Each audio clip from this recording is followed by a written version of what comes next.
प्रणाम। मैं हूं चंदन झा। ठिकाना बदल गया है और तौर तरीका भी। तो चलिए सीधे खबरों पर हम लोग चलते हैं। और खबर की बात अगर करेंगे तो बहुत बवाल मचा हुआ है। वजह उसकी ये है कि बंगला छिन गया है। किनका? तो राबड़ी देवी का। और उसी बंगले में लालू प्रसाद भी साथ में रहते हैं। हालांकि तेजस्वी यादव का बंगला अलग है और राबड़ी देवी का बंगला अलग। और यह जो बंगला छीना है वह 20 साल के बादों के बाद छीना है। और 20 साल पहले की अगर बात हम करते हैं तो जो नए दर्शक हैं, जो नई पीढ़ी के लोग हैं, हो सकता है कि उन्हें इस बात की जानकारी नहीं हो। लेकिन जो पुराने लोग हैं और बिहार की सियासी खबरों पर जिनकी पैनी नज़र रहती है, उनको यह बात याद होगी। याद कीजिए 2005 के उस वक्त का, जब मुझे जहां तक याद है कि यह 24 नवंबर का दिन था 2005। और मुख्यमंत्री नीतीश कुमार ने शपथ ले ली थी अपने पद की। मतलब मुख्यमंत्री बन चुके थे, सीएम बन चुके थे नीतीश कुमार। इसके बाद एक नोटिस जारी किया जाता है लालू परिवार को, राबड़ी देवी को, और कहा जाता है कि आप बंगला खाली कर दीजिए, सीएम हाउस खाली कर दीजिए 7 दिनों के अंदर में। और बंगला खाली नहीं करते हैं। कौन? तो लालू प्रसाद, राबड़ी देवी। और इसको लेकर फिर सरकार की जो भ्रिकुटी है वो तंती है। और फिर से एक कड़ा संदेश देने वाला लेटर जो है भवन निर्माण विभाग की तरफ से जारी किया जाता है। और उसमें कुछ ऐसे शब्दों का इस्तेमाल किया गया था जो उस समय लालू प्रसाद को चुभ गए थे। और उसमें कई तरह के शब्दों का इस्तेमाल था। कड़ी चेतावनी दी गई थी, धमकी दी गई थी कि अगर आप इस समय के अंदर में बंगला खाली नहीं करते हैं, सीएम हाउस खाली नहीं करते हैं, तो आपके जो सामान, आपको इससे बेदखल कर दिया जाएगा। आपके जो सारे सामान हैं वहां से हटा दिए जाएंगे, फेंक दिए जाएंगे। पुराने समय के लोग, 20 साल पहले जिन लोगों को इन खबरों से, इन सब चीज़ों से वास्ता हुआ करता था, ये उन लोगों की कहानी है। वो लोग यह बताते हैं कि आखिर उस समय क्या हुआ था। और आप सभी जानते ही हैं कि बिहार में एकाएक कैसे सियासी भूचाल आया है। तो अब सवाल ये है कि आखिर जो राबड़ी देवी का जो यह बंगला है, जो 10 सर्कुलर रोड के नाम से जाना जाता है, ठीक मुख्यमंत्री आवास के सामने है। और आप सबों को जब मुख्यमंत्री आवास की बात करते हैं, नीतीश कुमार सीए के घर की बात करते हैं, सीएम हाउस की बात करते हैं, तो उसके करीब में है। आप सबको याद होगा जब टिकट का बंटवारा हो रहा था तो उस समय में किस तरह की तस्वीर उभरी थी। और वो तस्वीर ऐसी थी कि हलचल मचाने वाली तस्वीर थी। और तरह तरह की जो खबरें चलने लगी थी कि बस अब क्या है, नीतीश कुमार निकलेंगे और सीधे राबड़ी आवास जाएंगे। देर रात तक इस तरह की खबरें चलती रही। कैमरे की चमक जो है और पत्रकारों की जो हलचल है, नेताओं की जो चहलकदमी है, वो लगातार इस दौरान बनी हुई थी। आप सबों को यह बात याद जरूर होगी। अगर नहीं याद है तो जो मैं आपको बता रहा उससे आप समझ गए होंगे। खैर चलिए, उन सब चीज़ों पे नहीं चलते हैं। और इसी में अगर एक दो लाइन में और कह दे तो आपको यह भी याद होगा कि किस तरीके से नीतीश कुमार ने कई दफ़े पाला बदला। एनडीए में आए, एनडीए से महागठबंधन में गए, फिर इधर आए, फिर उधर गए। ये तमाम चीज़ें चली हैं। और कहा जा रहा था कि जो नज़दीक में जो आवास था उसका भी लाभ, कब नीतीश कुमार चले जाएं झट से इन सब चीज़ों पर पत्रकारों की नज़र, मीडिया बंधुओं की नज़र लगातार बनी रहती थी। लेकिन अब दूरी बढ़ गई है। और दूरी जो बढ़ी है, जो खबर है उसके मुताबिक जो भवन निर्माण विभाग है, जो नोटिस आया है, जिस नोटिस में कहा गया है कि अब जो है राबड़ी देवी का जो आवास होगा, जहां साथ में लालू प्रसाद भी रहेंगे, वो आवास का जो मतलब एड्रेस जो होगा अब राबड़ी देवी का, वह होगा आपको हार्डिंग रोड 39, यानी हार्डिंग रोड में जो 39 नंबर है वो आवास होगा किसका, तो राबड़ी देवी का। तो ये सब तो है, कल आप सुन गए होंगे, रात तक आपको जानकारी मिल गई होगी। हम आपको आगे की बात बताना चाह रहे हैं। इसमें आगे की अगर हम बात करते हैं कि आखिर आगे क्या चीजें इसमें हुई हैं, जरा उसको समझिए। रात में क्या हुआ था, जैसे ही यह खबर आई कि राबड़ी देवी का आवास जो है ये छीन लिया गया है, इसको छीनना कह सकते हैं, या सरकार ने दूसरा अलॉट किया है, और 20 साल वाली कहानी भी आपको हमने बता दी है। तो उसमें जो खास बात है जरा उसको समझिए।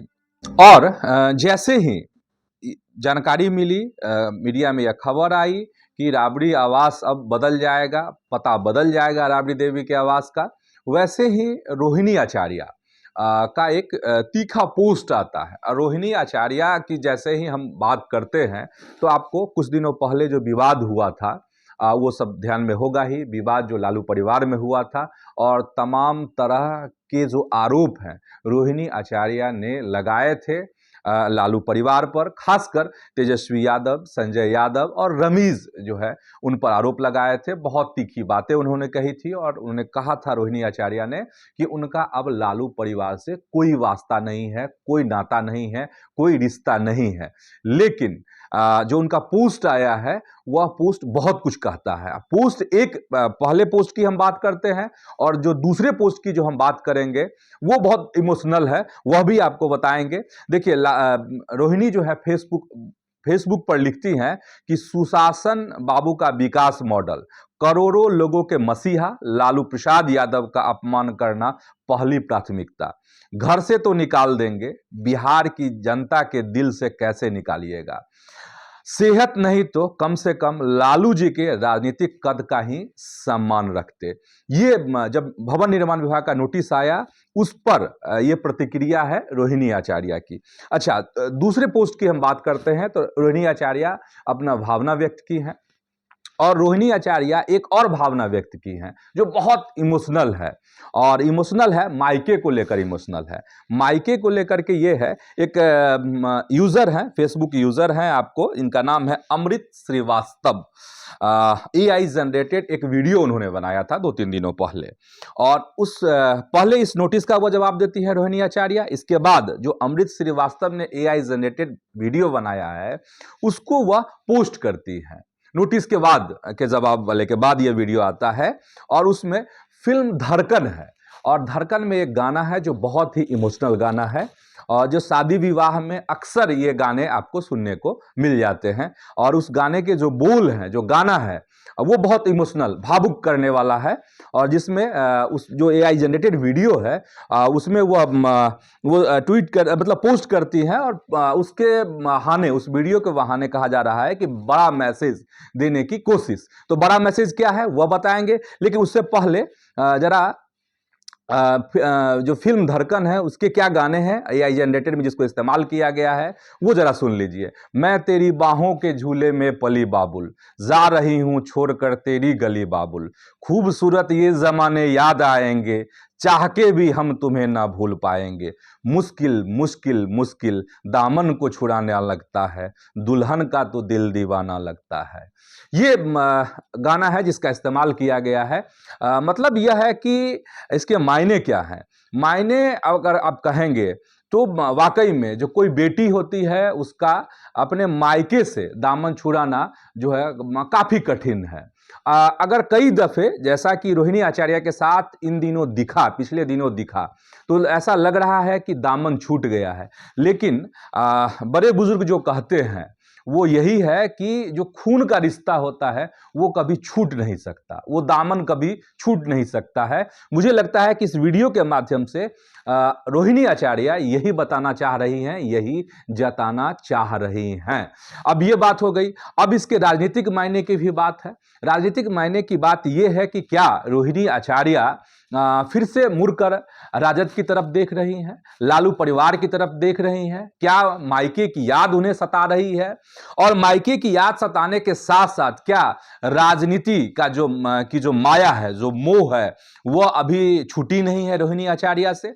तो ये बहुत सारे सवाल अब उठने लगे हैं उस AI जनरेटेड वीडियो के पोस्ट करने के बाद। और साथ ही जो भवन निर्माण विभाग ने जो नोटिस जारी किए हैं उसके खिलाफ में जो पोस्ट किया है रोहिणी आचार्य ने, अगर इन सब चीजों को आप देखते हैं तो गौर करते हैं तो इसके निहितार्थ, इसके मायने और मतलब निकालते हैं तो चलिए, ये खबर हो गई। अब आपको इसी में तेज प्रताप यादव की खबर आपको बताते हैं। और तेज प्रताप यादव का भी बंगला छिन गया है।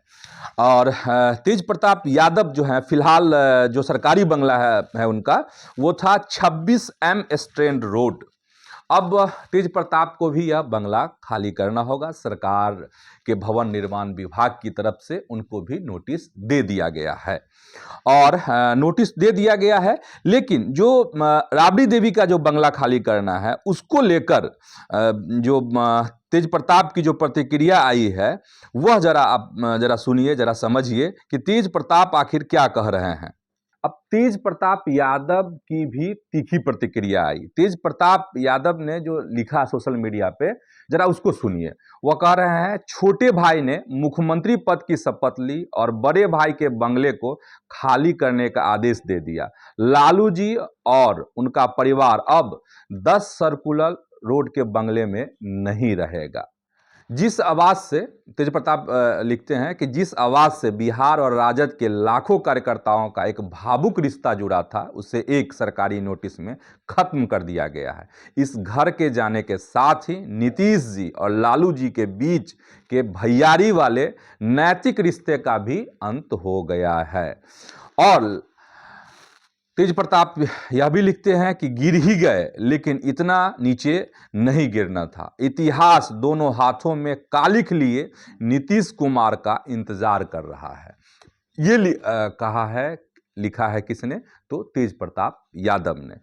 और तेज प्रताप यादव की हम बात अगर करते हैं तो देखिए, सरकार जो है फिर से NDA की बन गई है। कोई नई बात हम नहीं बता रहे हैं, लेकिन कुछ जो हमारे पास खबर है वो आपको बता देते हैं। खबर ये कि तेज प्रताप देखिए महुआ से चुनाव लड़ रहे थे, तीसरे नंबर पे चले गए, महुआ से चुनाव नहीं जीत पाए और खुद भी हारे। मुकेश रोशन जो RJD के प्रत्याशी थे वह भी चुनाव हार गए। और जीत हो गई किसकी? तो चिराग पासवान की पार्टी लोजपा आर, लोक जनशक्ति पार्टी रामविलास के जो प्रत्याशी थे वहाँ से संजय सिंह अब जो हैं नीतीश मंत्रिमंडल में मंत्री बन चुके हैं, वह चुनाव जीत गए।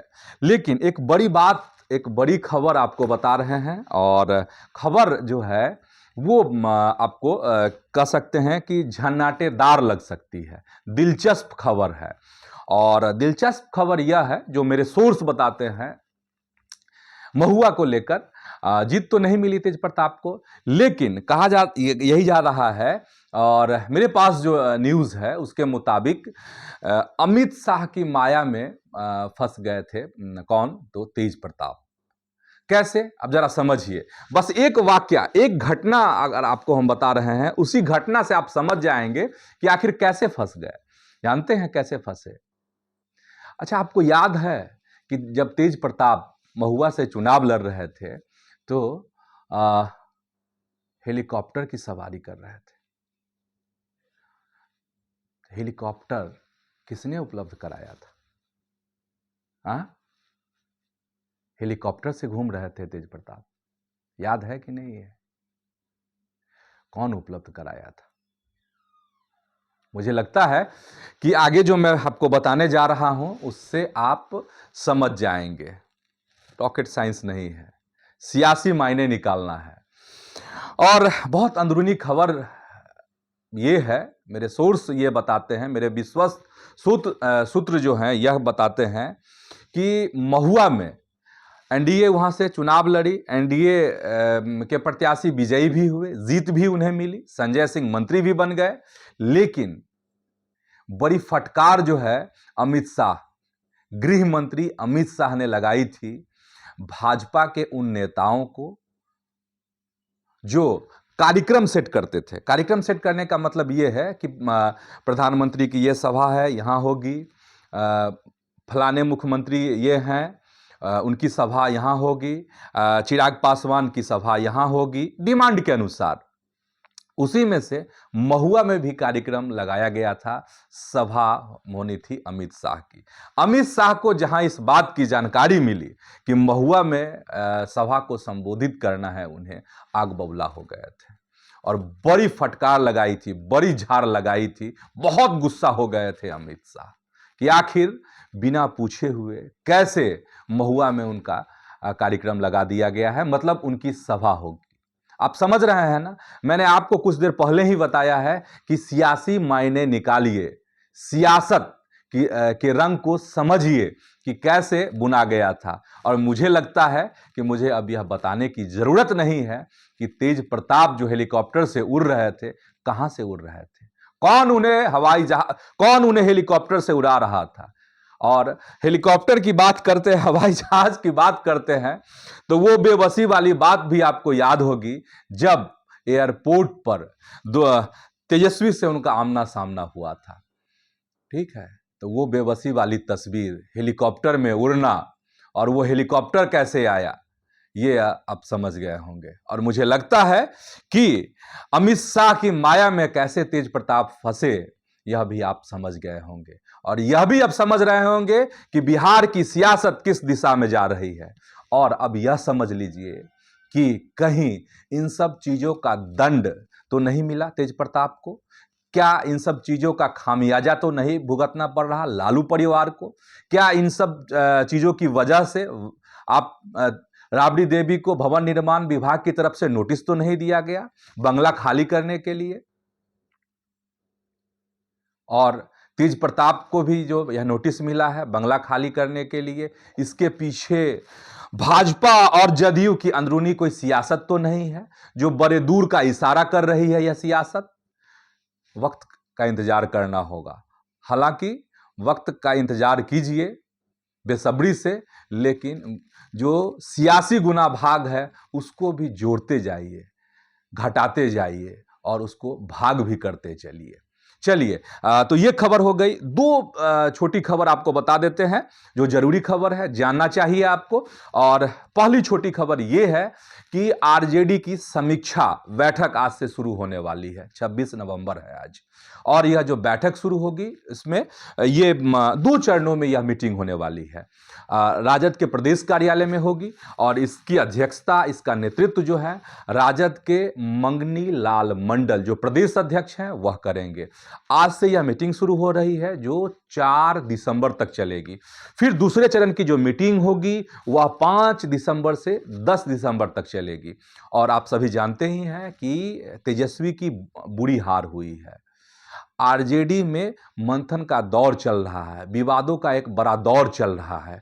तो इन सब चीजों को, जो प्रत्याशी हार गए, हार की वजह क्या थी, बहुत सूक्ष्म माइक्रो तरीके से इसकी जांच और पड़ताल करने की आज से आरजेडी शुरुआत करने वाली है।